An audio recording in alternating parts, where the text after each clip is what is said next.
You are listening to Something Rather Than Nothing. Creator and host Ken Vellante. Editor and producer Peter Bauer.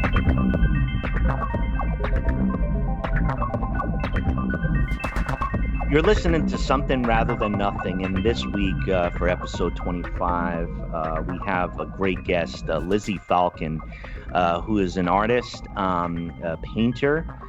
She does sculpture and short animation, and really excited to have Lizzy on the show. And Lizzy, welcome to Something Rather Than Nothing. Thank you, Ken.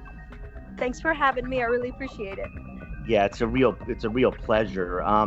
We start off the show and just really like to launch into things as far as your origin story, your background story. So, what were you like as a young human? Were you always an artist, or what was your personality like? As a young human, I was the youngest of 4 kids, all older brothers. So I was really, really quiet.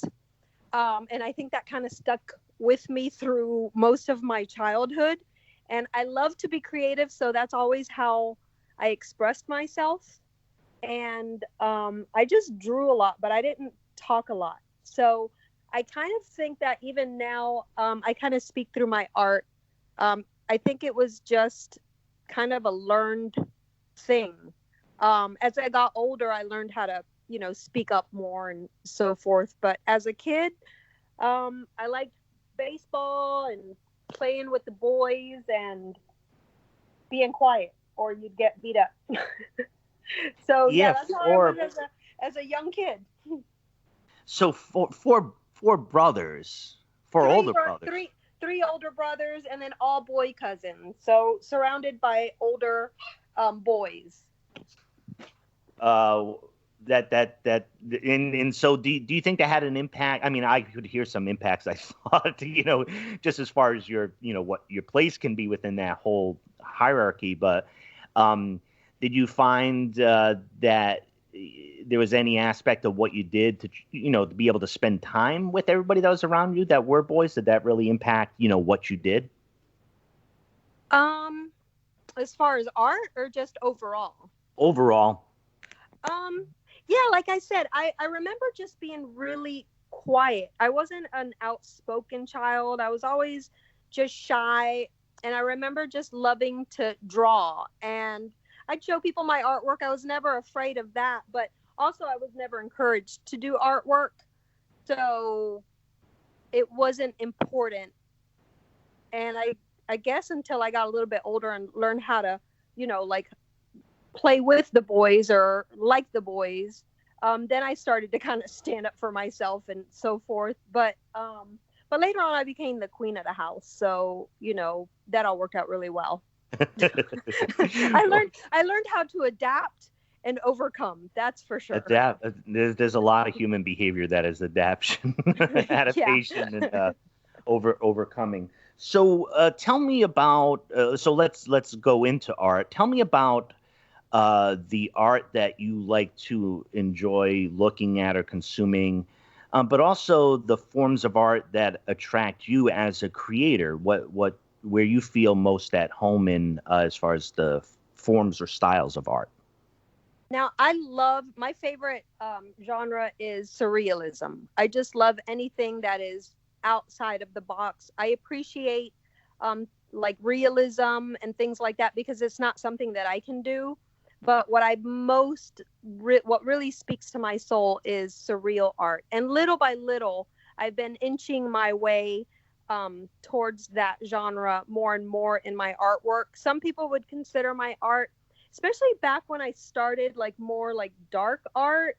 And I think it's just kind of lightened up with the years. And I think it's because I've been able to express myself and tell my stories through art, and somehow that's healed me and whatever traumas that we grow up with. So I noticed that my art is continually changing, not just in the technical standpoint, because I'm always trying to improve, but just in what I express and how I express it.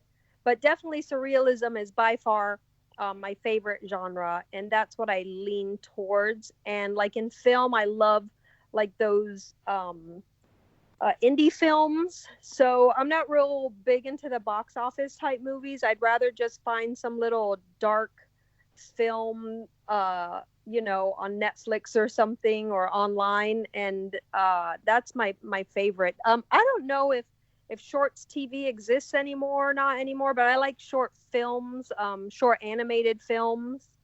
So comedy and things like that, they're all cool, and that type of thing I enjoy. But as far as the artistic end, I like the real dark films and dark art and surrealism. That's what I gravitate towards.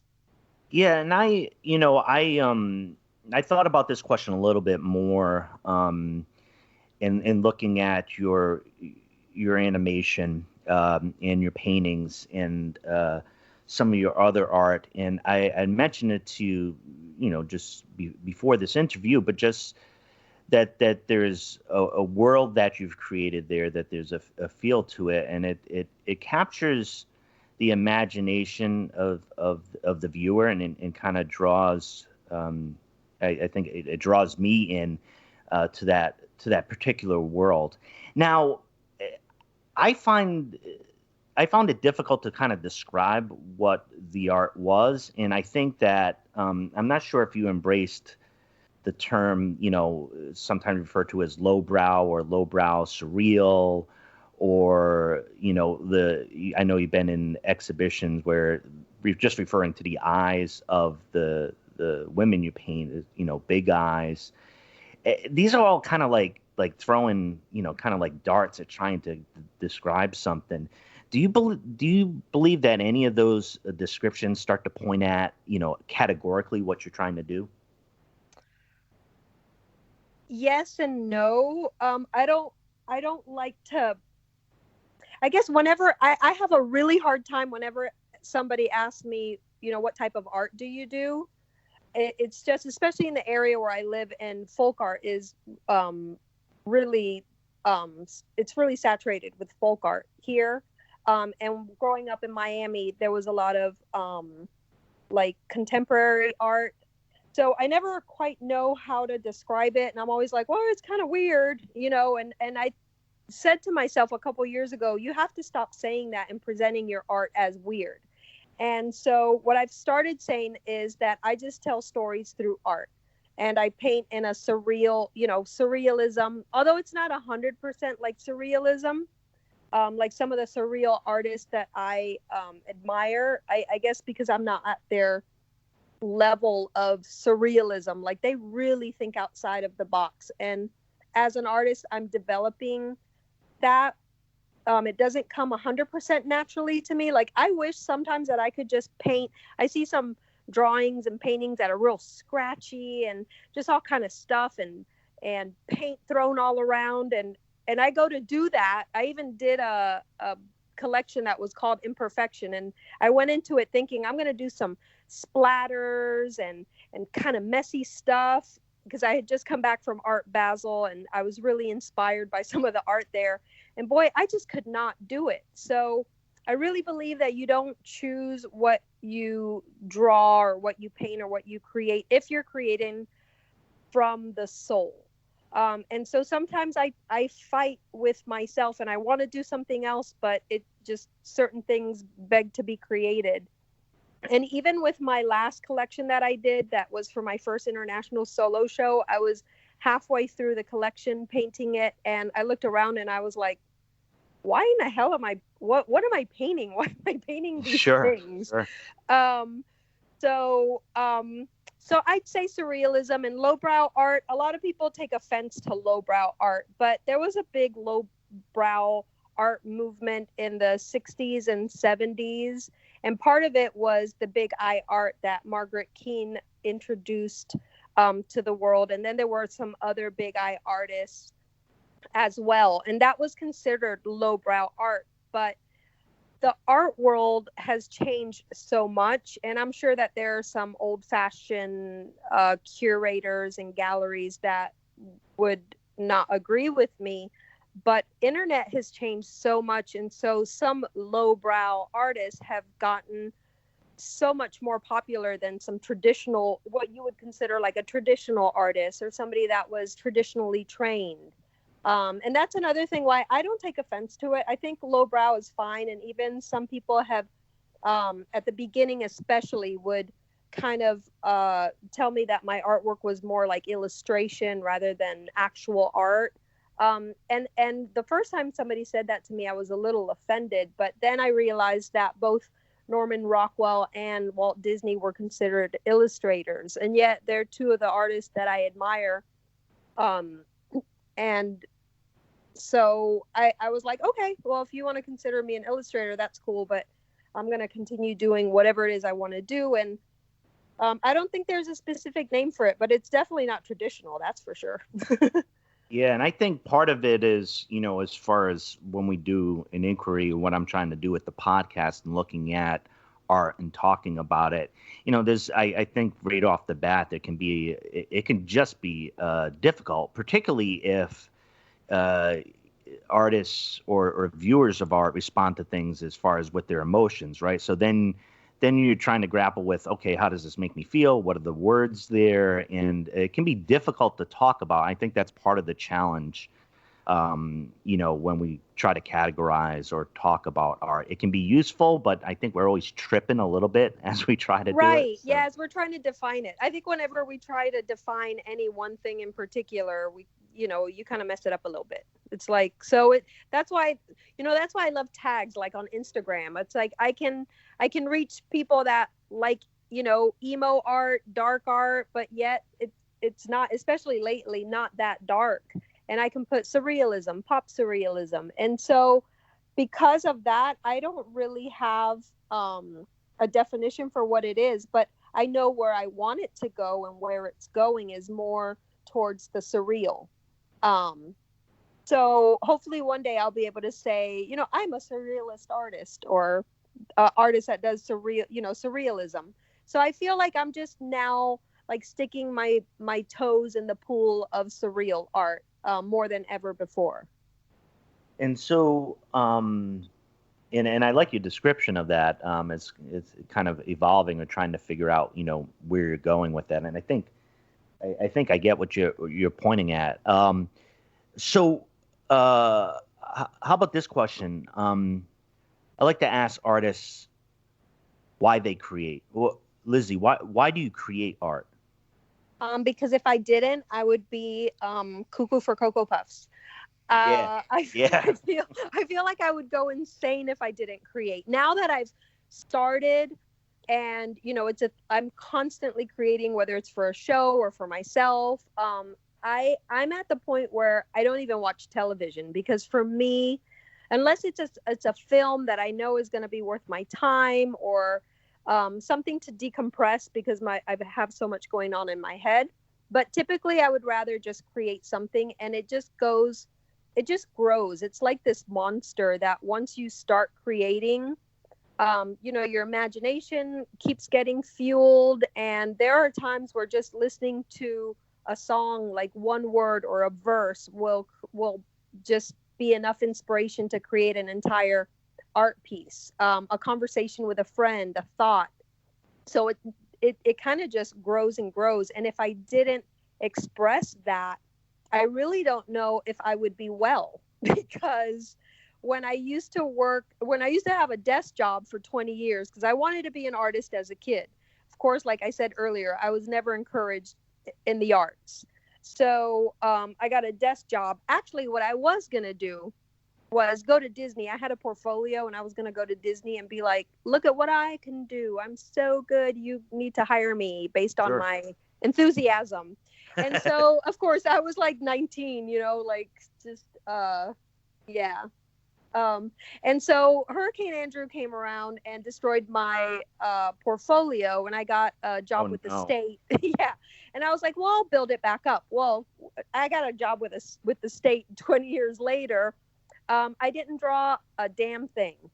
So when I finally retired early from the state, I thought, let me start drawing. I always wanted to be an artist. I'll just do it kind of like as a hobby, just to do something, and it just went from hobby to something that I had to do, that I was continuously doing. And then I felt the desire to share it with people, even though I was kind of embarrassed about it. Like, I wasn't sure, like some of it was really creepy at first. And I was just kind of experimenting, and I had no idea what I was doing. Not that I have any idea what I'm doing now, but I've got a little more experience. Where was I going with this, Ken? Well, how long? No, but how long? No, let me jump in though. How long was that? How long was the period? I mean, it just mentioned a matter of factly. You lost what you had created, and then there was this long period where you weren't. What's the timeline for like you not creating? And how long? 20 you said years. 20 years. And then how many years ago did you say, okay, I still have this in me, I'm gonna pick this back up? When was that?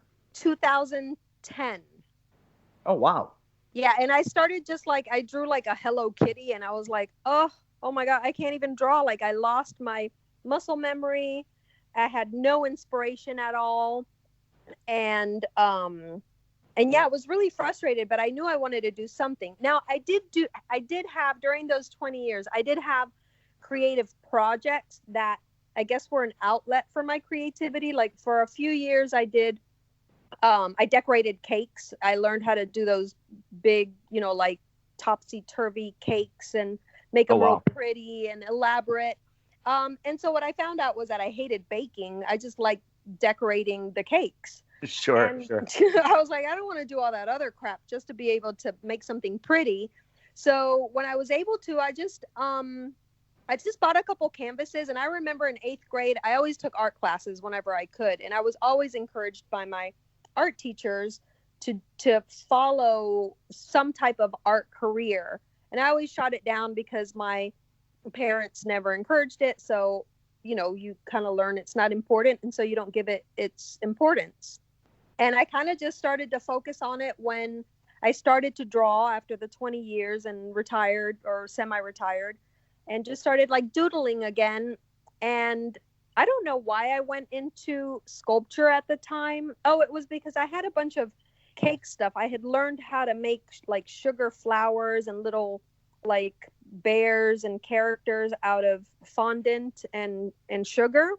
So I had all of those things, and I thought, well, I don't want to do the cake thing, that's for sure. So I went and bought some polymer clay, and that's when I started creating my first collection of sculptures. I didn't know what I was doing. I just went on YouTube and kind of learned how to make an armature and what you do with polymer clay. Like everything else I've done with art, even animation, I just kind of figure it out on my own and try to teach myself through the University of YouTube.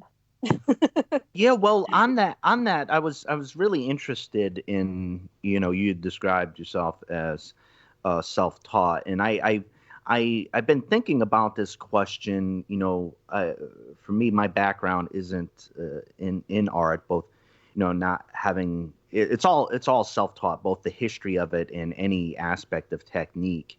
And I find that to be of two worlds personally. First of all, there's no context, and that's good. And second of all, there's no context, and that's bad. Because like, where am I going? What am I doing? What are the steps when I'm done?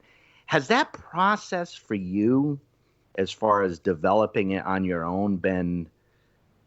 What's that process been like for you? I mean, is it extremely frustrating, liberating, both? How's it been?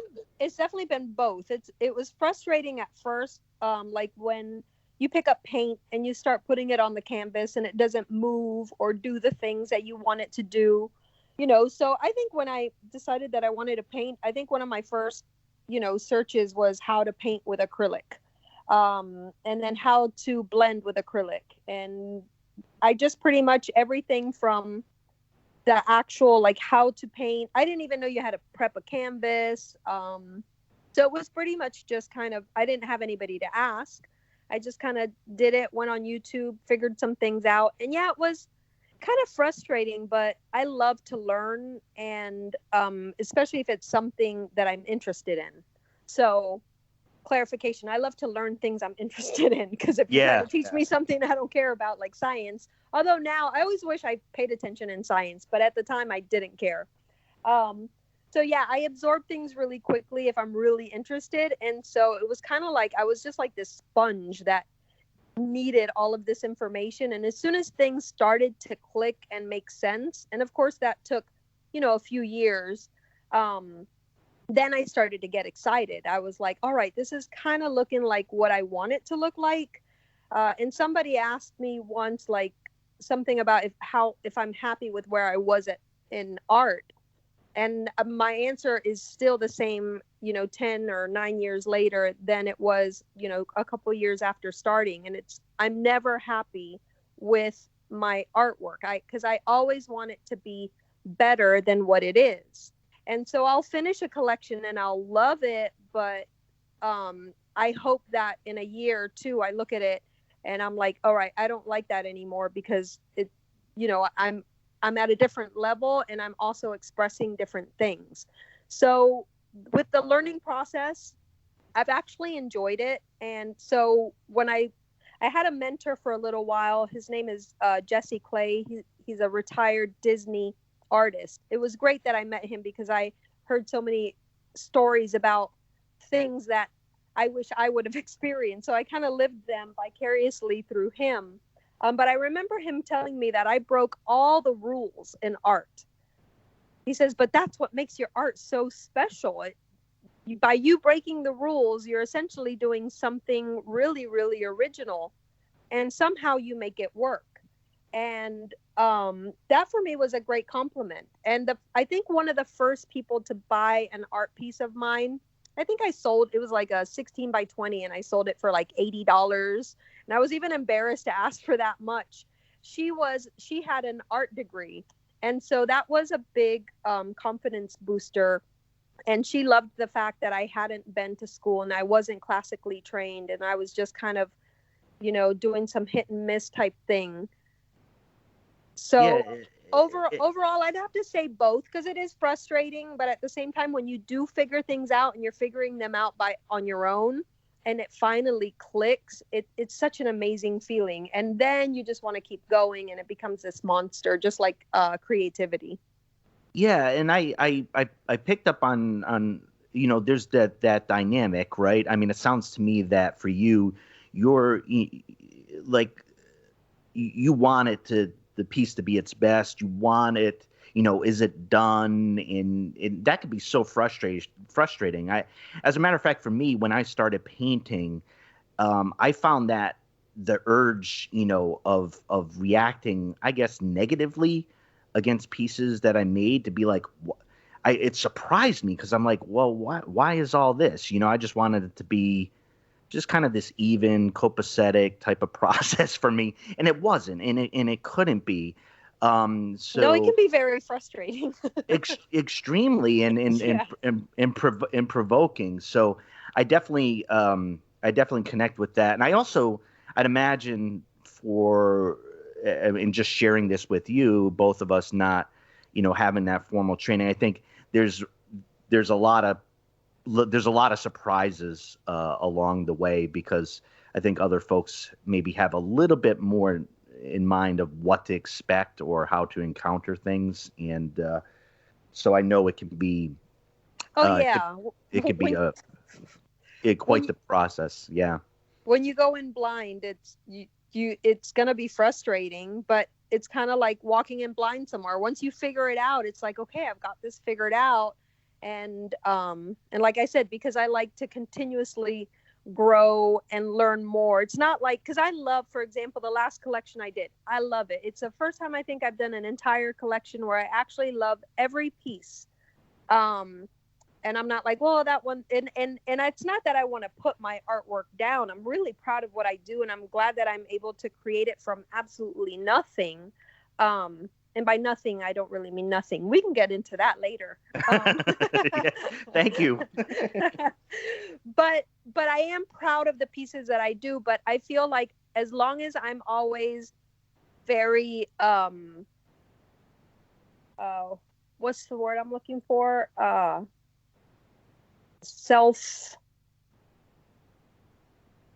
What's the word I'm looking for, Ken? Maybe Help me. self-assured? No, not self-assured. Where self-critical. Oh, like yeah, like deprecating comedy. yeah. It kind of keeps me always wanting to do better. And when people mention to me, "Wow, this collection is so much better than like your pieces from years before," it doesn't mean that my pieces from year before people aren't enjoying them, and so forth. It's just for me, I'm like, I've moved on and I need to do something better and greater the next time. So whenever I stare at that next blank canvas, I'm like, oh God, how do I outdo myself next time? And so I'm always looking to do something bigger and greater, more impactful. And what I've been doing is I noticed that when I first started, my pieces were more basic, and now they're getting a little more like they're just evolving.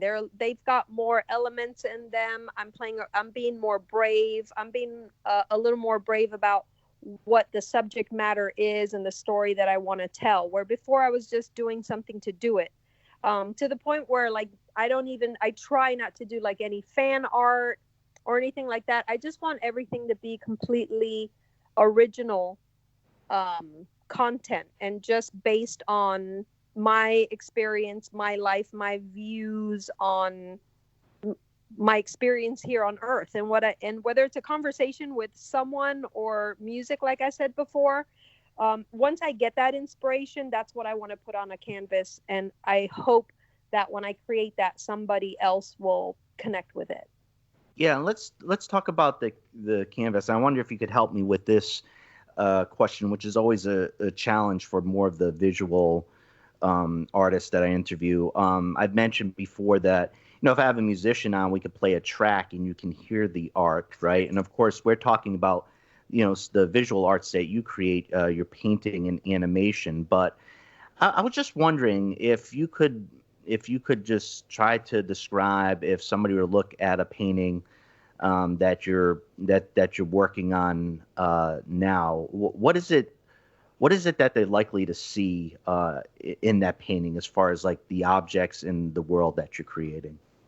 Well, I'm currently getting ready for my first show at the Lotus Gallery, and it's the piece that I'm working on.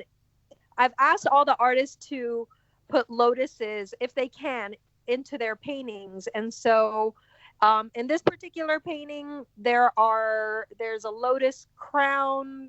Lately, buildings and structures have been making their way into my paintings, as well as like checkerboard pieces and a lot of angles. Also, storms. There's a storm in this painting, and those have been making an appearance in my paintings recently as well. I think like in the last few collections, I've had a couple of tornadoes in the background and just like dark skies. And these are things that just kind of come to me, and they seem to trend in my paintings for a while.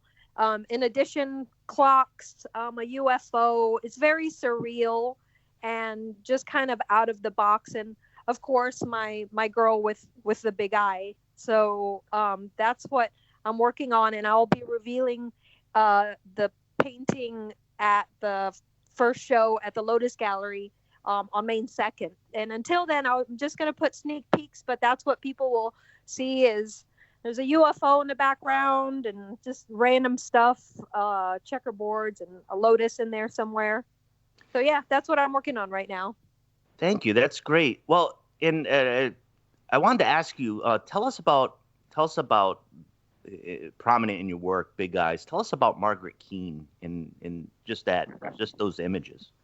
Well, I had Margaret Keane's artwork on my wall as a kid, and I remember, because at that time I lived in California, and I mean, we were in Redwood City, so I was somewhere around 4 or 5 years old, and I remember asking my dad every night before I went to bed, because the paintings or the images were right next to my bed. I asked him, why are these kids so sad? And every night I would ask him, why are they so sad? And the only thing he ever answered was he didn't know, but he would tell me a little bit about the actual artist. and it stuck with me because there were two things that he said. He knew that she was a Jehovah's Witness, and he knew that she was from California. But that's all he ever told me. And I didn't know that it was Margaret Keane. It wasn't until years later when I first started drawing and painting and had, this girl with a big eye, somebody mentioned to me that my artwork reminded them of some big-eyed paintings from back in the 60s. And I did some Googling, found out it was Margaret Keane. And so the only thing that I remember made a huge impact on me was the emotion in those paintings. And so when I started to paint, I thought, I want to create art that has so much emotion, it makes people ask questions.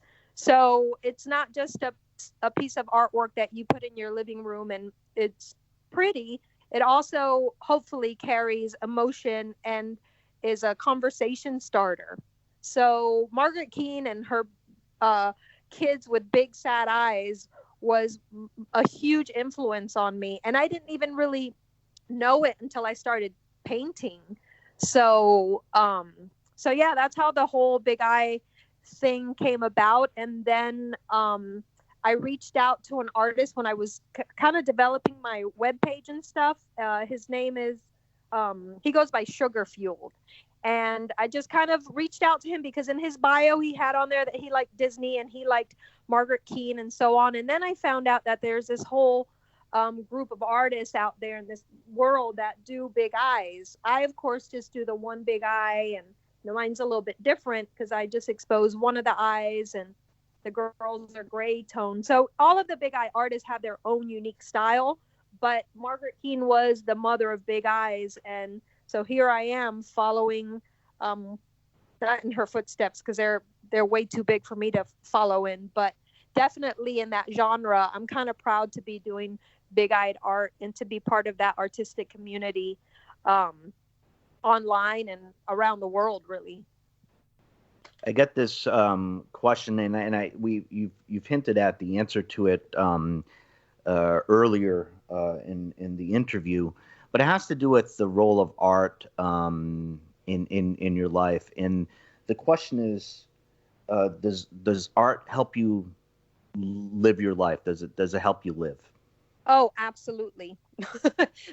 Without a doubt, art helps me live. First of all, it pays some bills. And second of all, it's such an amazing expression that I'm able to just get out. I mean, I don't know if I'd be able to express everything that I do or want to express. A lot of times I don't even bother having conversations with certain people about things. I just would rather paint them.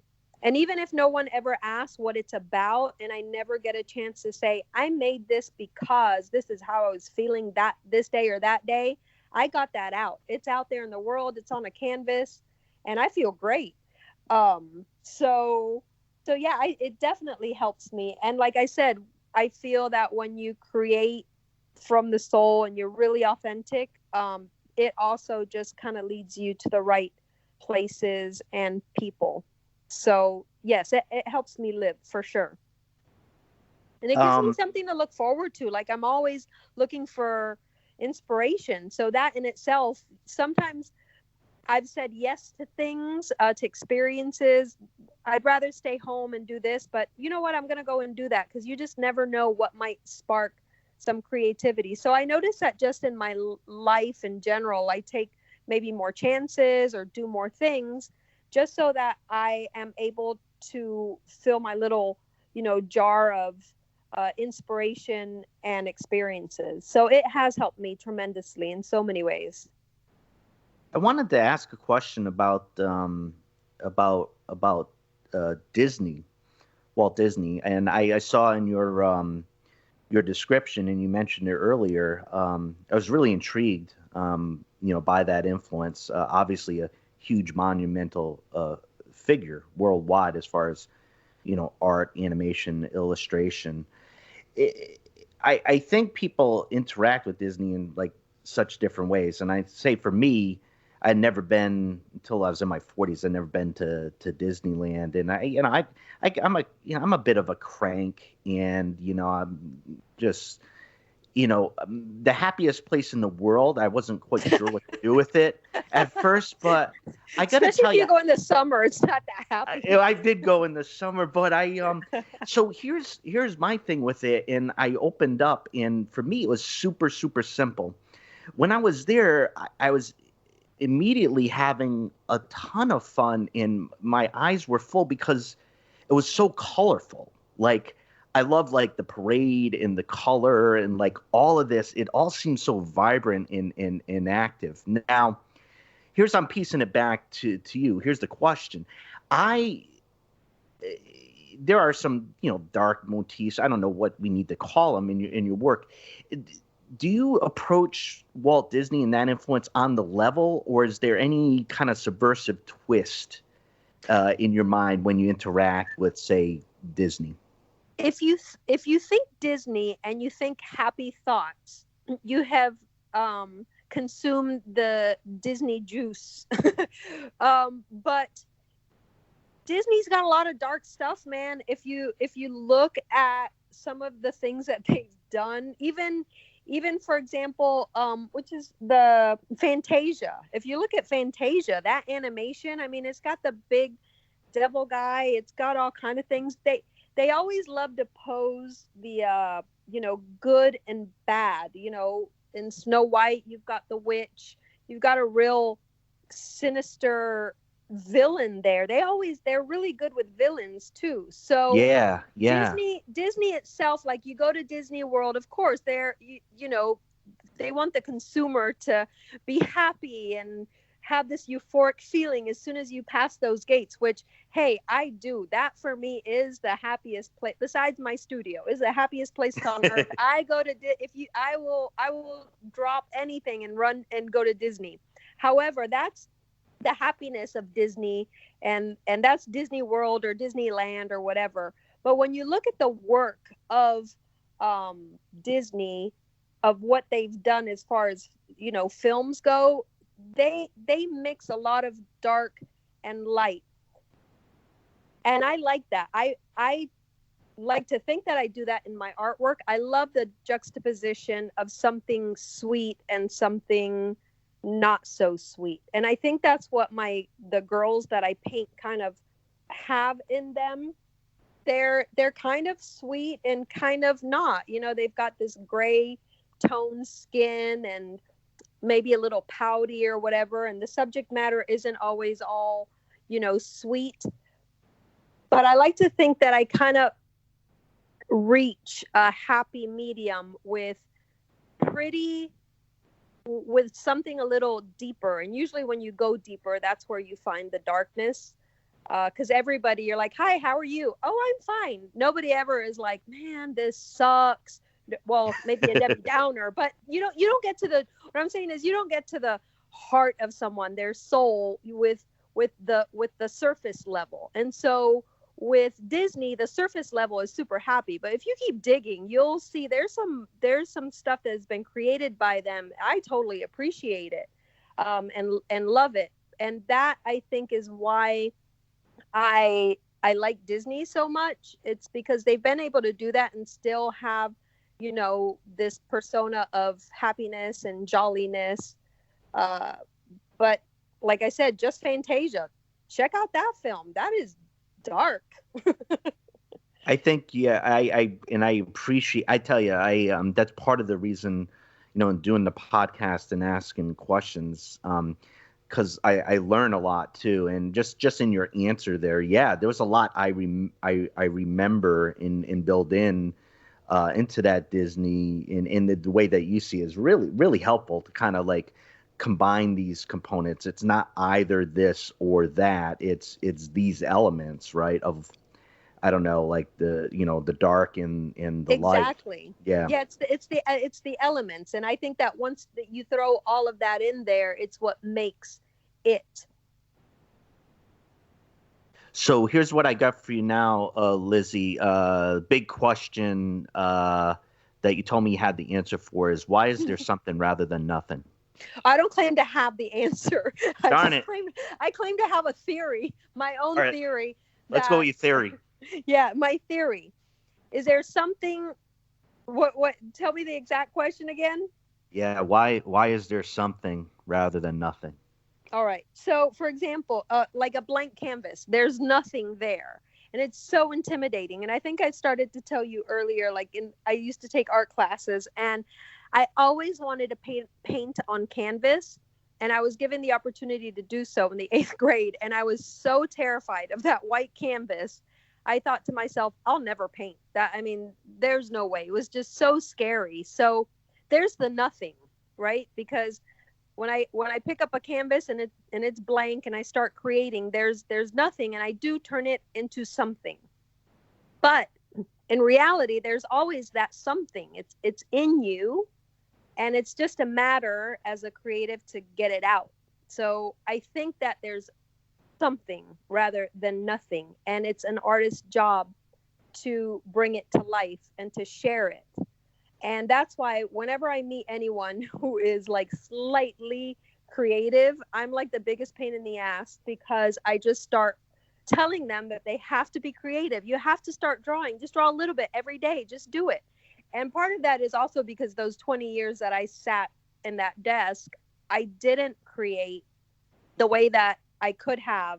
And now I think, man, where would I be, not just on a technical level, but on an expressive level, on an artistic level, and so many levels. Because all of that I started to create, and most of my stuff, other than when I got into the phase of doing fan art, which I thought I kind of needed to do to broaden my audience. And I enjoyed it at the time because that's when I was learning a lot of technical things. I'm always learning technical things. But during that process, I was creating things like, for example, a character that already exists, like a Snow White, but I'd give her my twist and make her look into my style. Where now I kind of just want to create, a random image, and it comes from supposedly, or you would think nothing, but that's not true. It comes from somewhere. It comes from our soul. And I don't remember the quote exactly, but man, I'd love to Google it. So it's just ad-libbing it. It's that creativity does not live in us, but through us. So it isn't ours. So it's kind of like if you're paying attention to life and you're really, really in sync with yourself, you can create art that is truly authentic and just turn it into something. But it doesn't mean that there wasn't anything there to begin with. It's just kind of like you're bringing it to life. That's my deep thought for the day. That's really solid, Lizzy. Seriously, thank you.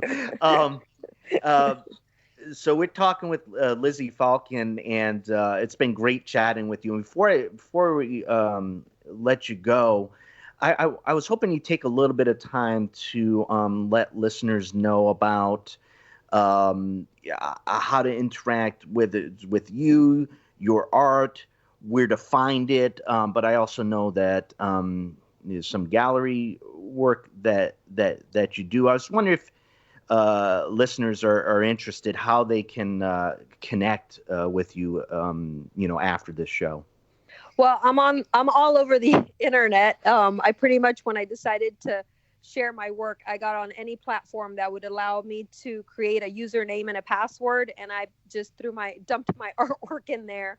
But mainly I'm on Instagram is where I put a lot of my works in progress, and I kind of let everybody know what's going on there. And that's Lizzy_Falcon. So pretty much Lizzy Falcon or Lizzy Falcon Art Googling my name will take you to whatever platform you prefer. I'm on Facebook too, Lizzy Falcon Art. And for the young generation, I'm on TikTok, and I have a TikTok account, which I absolutely love that platform because it allows you to make little 15-second mini films about the creative process. And that's my new favorite platform, by the way. But I've also got my website, LizzyFalconArt.com. And I'm working on a project where I'm opening a gallery in my town, it's the Lotus Gallery and Art Center, and it's the Lotus Gallery lotusgallery.us. I should have had that information. Well, now you can Google anything. So yeah. Lotus Gallery. The Lotus Gallery, yeah. I think there's one somewhere. So mine is the Lotus Gallery and Art Center in Raven Gap, Georgia. And since I've got my computer up here, I'm just gonna confirm the website address, because it would be a waste to not do that. And is it open now, or is it opening soon? It's opening May 2nd is the grand opening, and I'm curating shows. I grew up in Miami, where there's certain areas like the Wynwood Art District where during the week, like, it's just a bunch of warehouses, and it just looks like, some junky neighborhood, or at least it used to. It's just grown into this great art community now. But you kind of just go to this place at, the first Saturday, or I think they do it like the third Saturday of every month. And they just open these warehouses, and they've got music playing and couches where people are hanging out, and amazing art all over the place by both well-known artists and, up and coming artists. And when I moved to my area, I realized that there wasn't a big voice as far as art, and especially, kind of like out of the box stuff. And little by little, my community has just grown, and they've even accepted my artwork. And I thought, it'd be great. I was given the opportunity to rent a space. And so the Lotus Gallery and Art Center is opening up. It opens up May 2nd. And I'm going to be featuring some of the best artists from all over the world.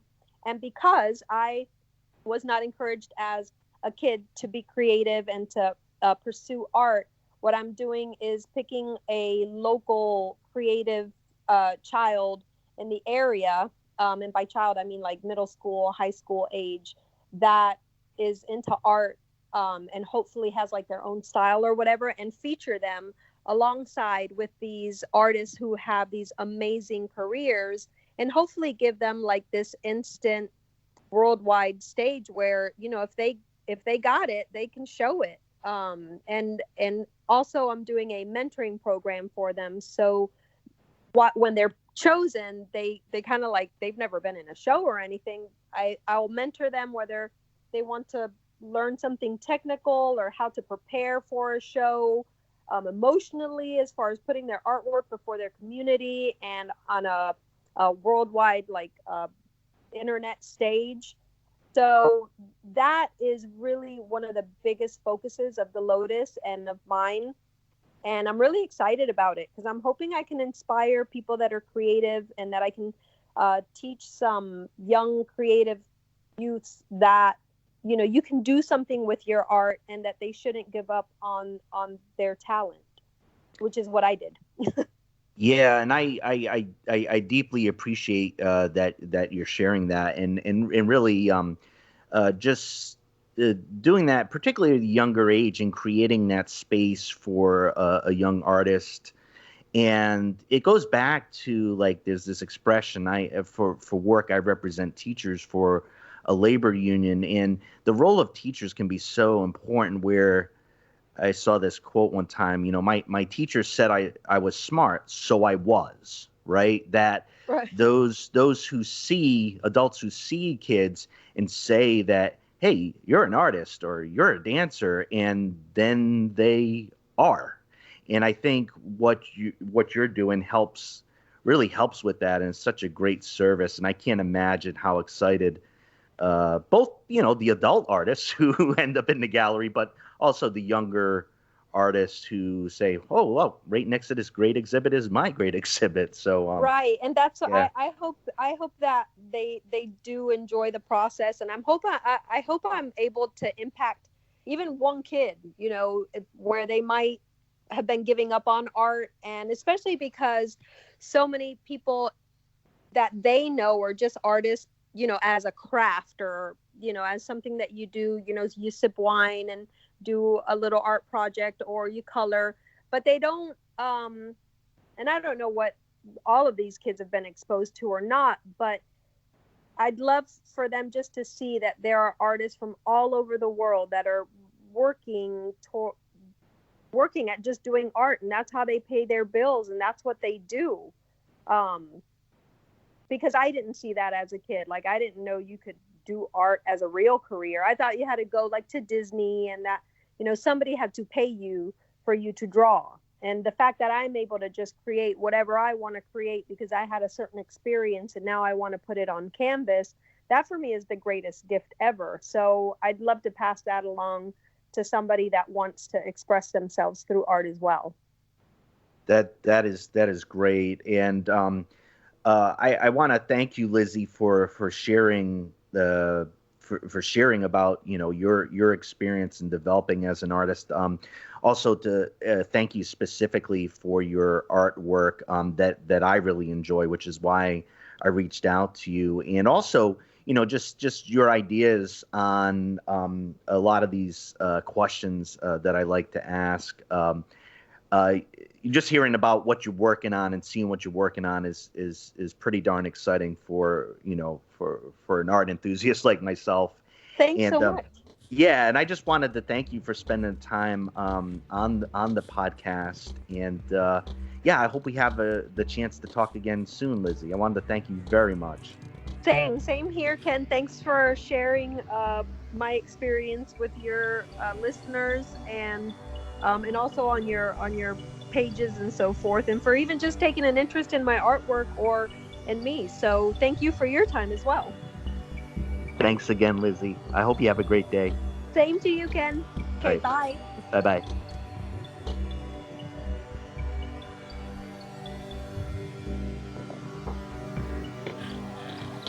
You are listening to Something Rather Than Nothing.